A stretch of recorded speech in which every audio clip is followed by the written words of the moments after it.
Good morning, everyone. Welcome to today's episode of Mindfulness and Mental Health. I am your host, Hargun Kaur, and today we are diving deep into the world of mindfulness and how it can be used as a powerful tool to manage mental health conditions like anxiety and depression, and its incredible benefits for children. To guide us through this, we have a special guest, Mrs. Meenu Roy, who is my beloved school counselor. Thank you so much for being here with us today. Hi, thank you so much for having me. I'm excited to be here today and talk about something I'm very passionate about mindfulness and its role in improving mental health, especially for young people.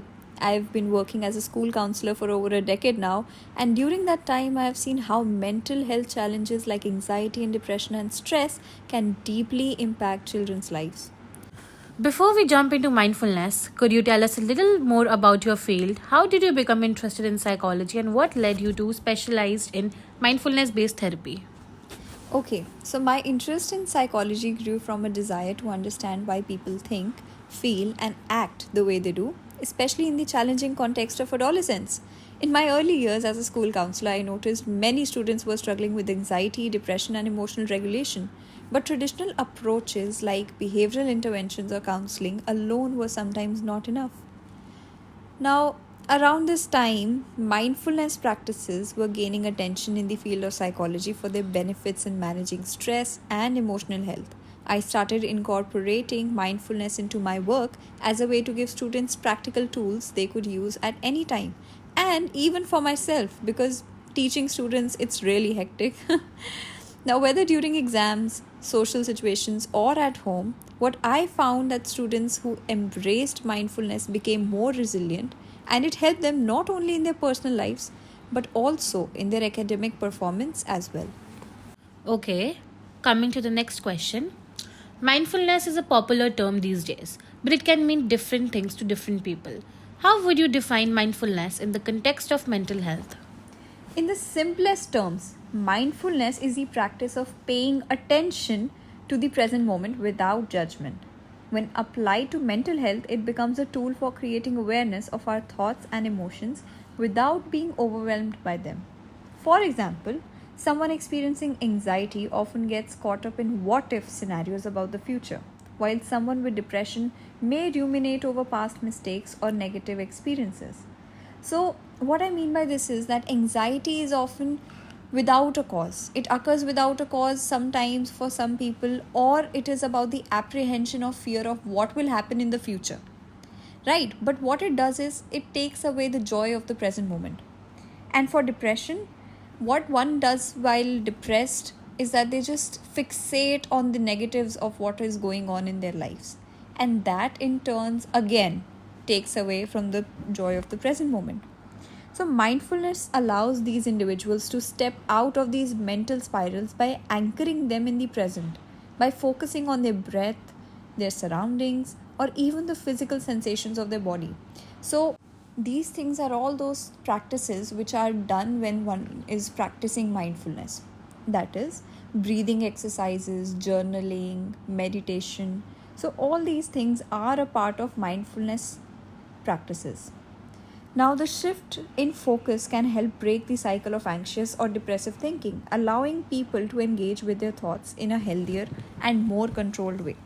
So, when a person who is anxious is practicing mindfulness technique, for example, breathing, what it does is it rewires your brain to think in a different way, which takes away the importance from the anxiety provoking thoughts. Now, let's dive more into anxiety.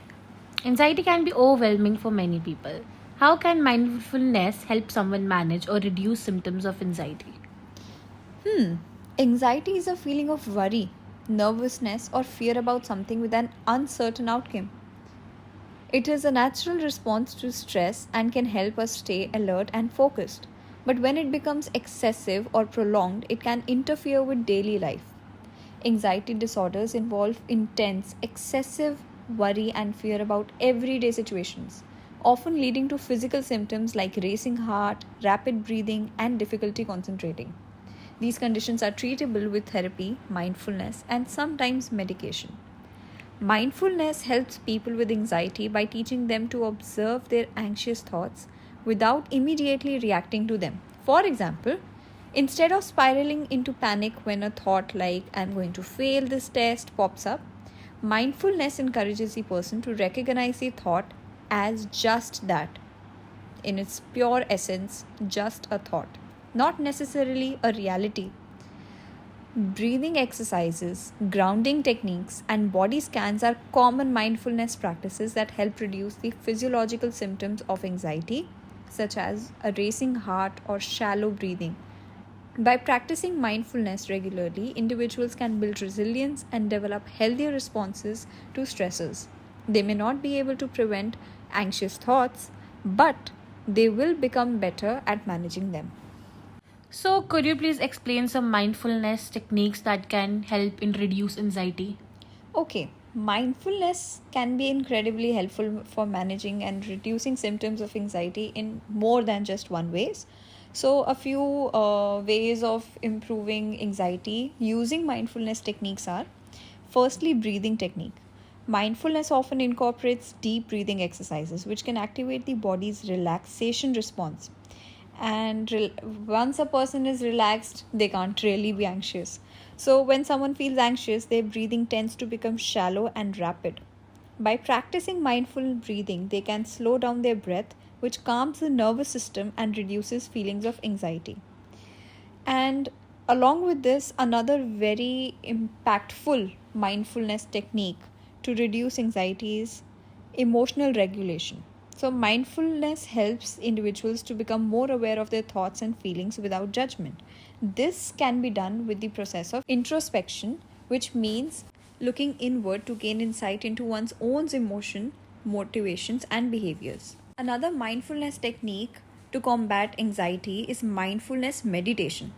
Engaging in mindfulness meditation can create a sense of calm and clarity.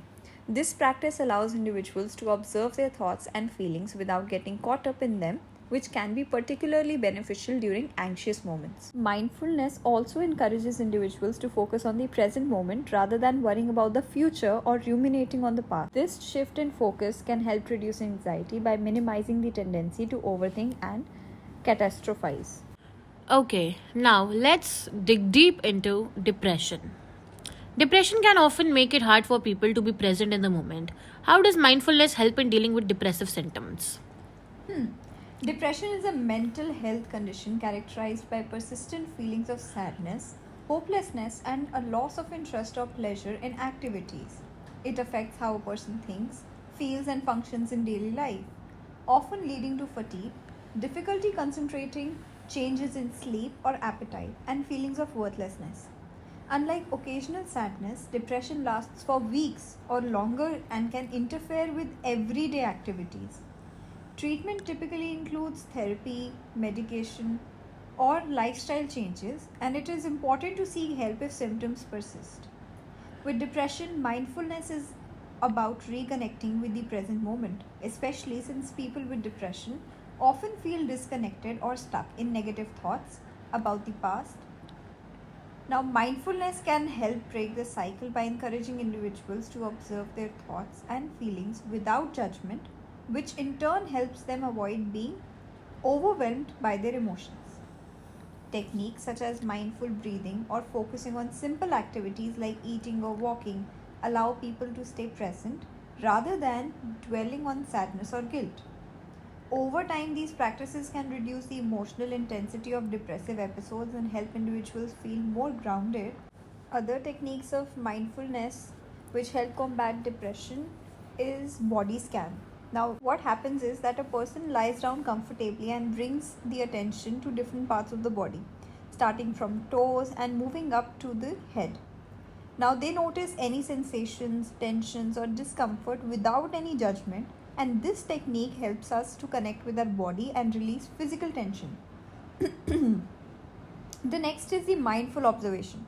It involves choosing an object in your environment like a flower, a piece of fruit, or a candle and observe it closely. Paying attention to its colors, textures, and shapes encourages us to engage our senses and can shift our focus away from negative thoughts. Yet another way of combating depression using mindfulness technique is gratitude journaling.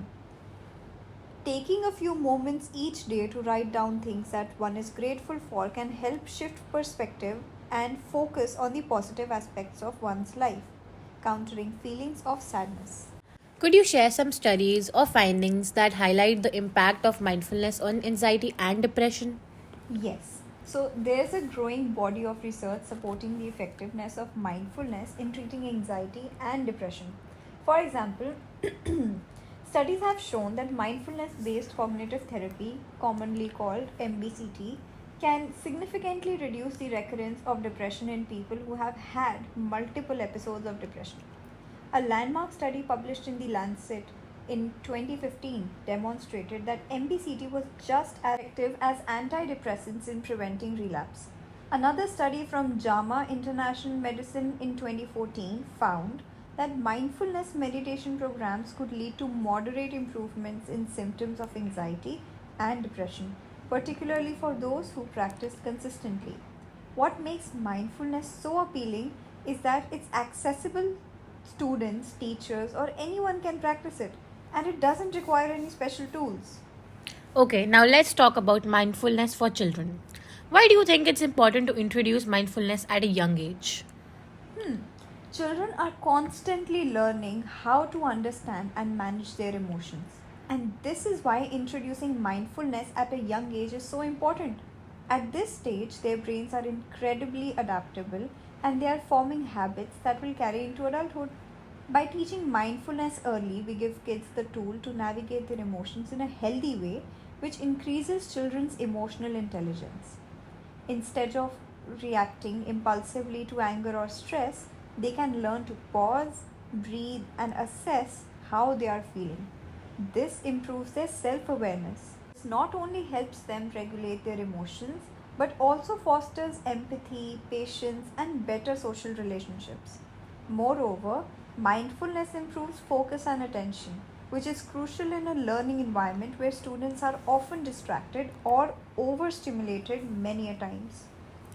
How does mindfulness help children who are dealing with stress, anxiety, or attention issues? For children dealing with anxiety or stress, mindfulness creates a moment of calm in their busy minds.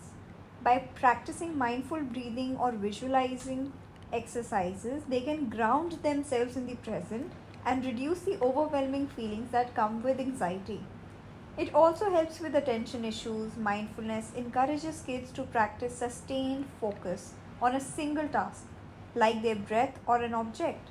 Now, this practice builds the brain's capacity for attention, which can improve their ability to focus in class. For children with ADHD, attention deficit hyperactivity disorder, mindfulness can provide a non judgmental space to recognize distractions and refocus without frustration. What are some fun and engaging ways to teach mindfulness to kids? So, kids respond best to mindfulness when it's playful and imaginative. For younger children, one activity I like is mindful breathing with a buddy, where they lie down with a stuffed animal on their stomach and focus on how the stuffed animal moves up and down with their breath. This helps them connect with their breathing in a visual and tactile way. And why it works is that this activity gives children something physical to focus on, making it easier to concentrate on their breathing. It also helps them develop body awareness and understand how their breath can help them calm down. The next way is the 5 senses exercise. This exercise brings children's attention to the present moment by engaging their senses. How it works is that you ask a child to focus on 5 things they can see, 4 things they can feel, 3 things they can hear, 2 things they can smell, 1 thing they can taste.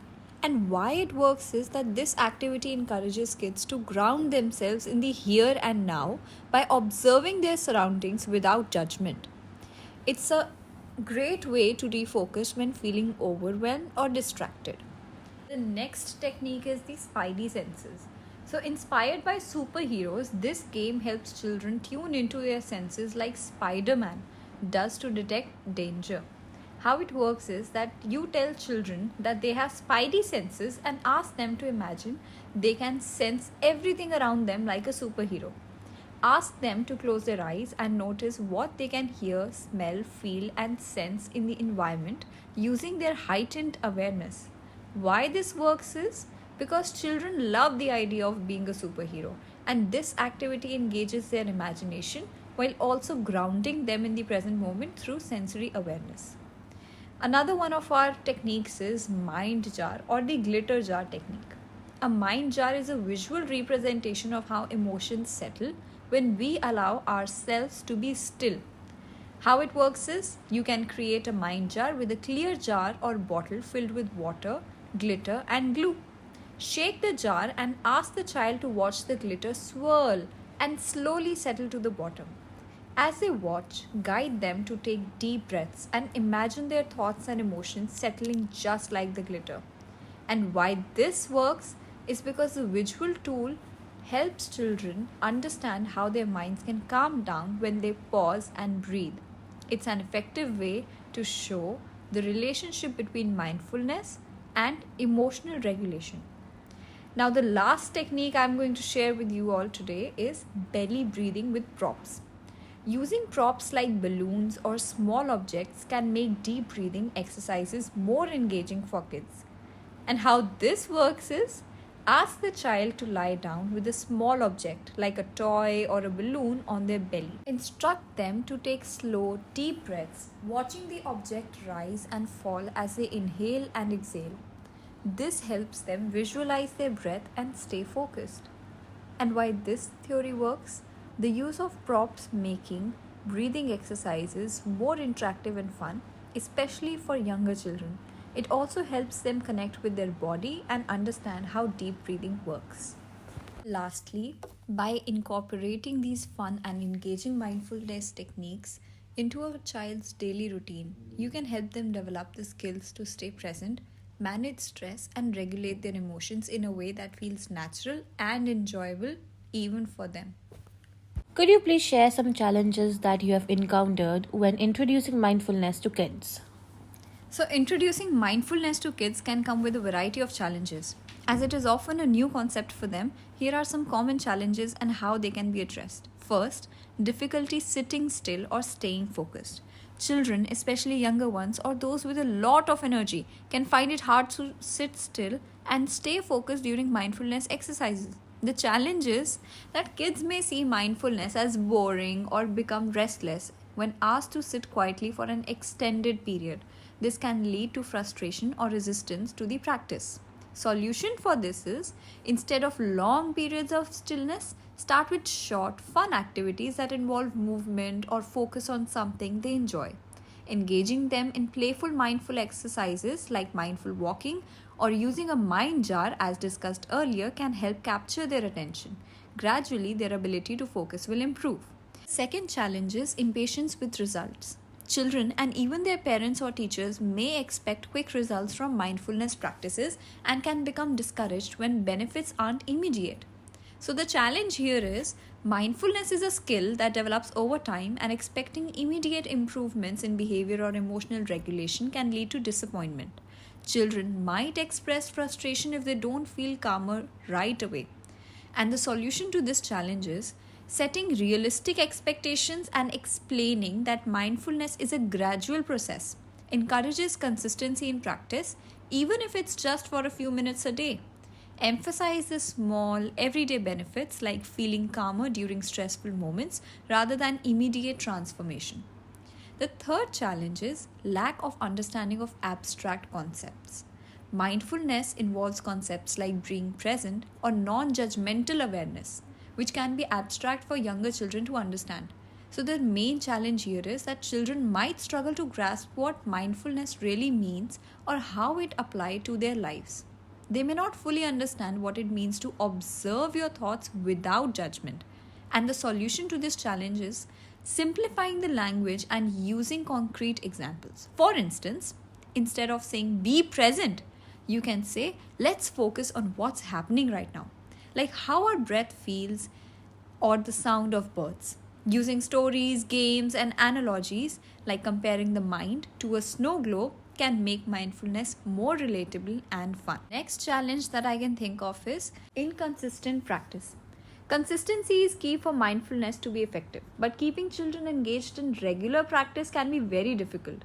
The challenge here is that kids may practice mindfulness enthusiastically at first but lose interest over time, especially if they don't see immediate benefits or if the exercises become repetitive. And now the solution to this is that varying the activities to keep them fresh and interesting. Using tools like apps, videos, or mindfulness based games to add variety. Also, incorporating mindfulness into daily routines rather than treating it as a separate task. This could include mindful eating during meals or taking a few deep breaths before starting homework. The next one is children with learning or attention disorders. Children with ADHD, which is attention deficit hyperactivity disorder, or other learning disorders may struggle with mindfulness due to difficulties with sustained attention or following verbal instructions. The main challenge here is mindfulness practices that require stillness or focus on the breath may not suit all children, especially those with attention deficits, who might feel more frustrated or distracted. So the solution to this problem is that adapting mindfulness to be more dynamic and movement based. Mindful walking, yoga, or sensory activities can help children with ADHD engage in mindfulness without needing to sit still. Keeping sessions short and using visual or tactile cues to guide them through the exercises. Lastly, by acknowledging and addressing these challenges, mindfulness can be tailored to meet the needs of each child, making it a more accessible and enjoyable practice for all children. For parents who want to introduce mindfulness to their children, what advice would you like to give them? Okay, so for parents looking to introduce mindfulness to their children, the key is to approach it with patience, consistency, and a little bit of fun. Mindfulness can help children manage stress, improve focus, and enhance emotional regulation, but it's important to tailor the practice to their age and personality.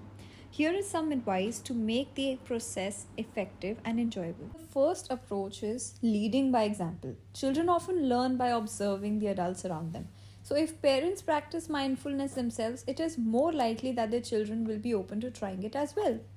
Incorporating mindfulness into your daily routine and let your child see you practicing, whether it's taking a few deep breaths when stressed, doing mindful waking, practicing gratitude. Modeling mindfulness helps your child understand that it is a useful tool.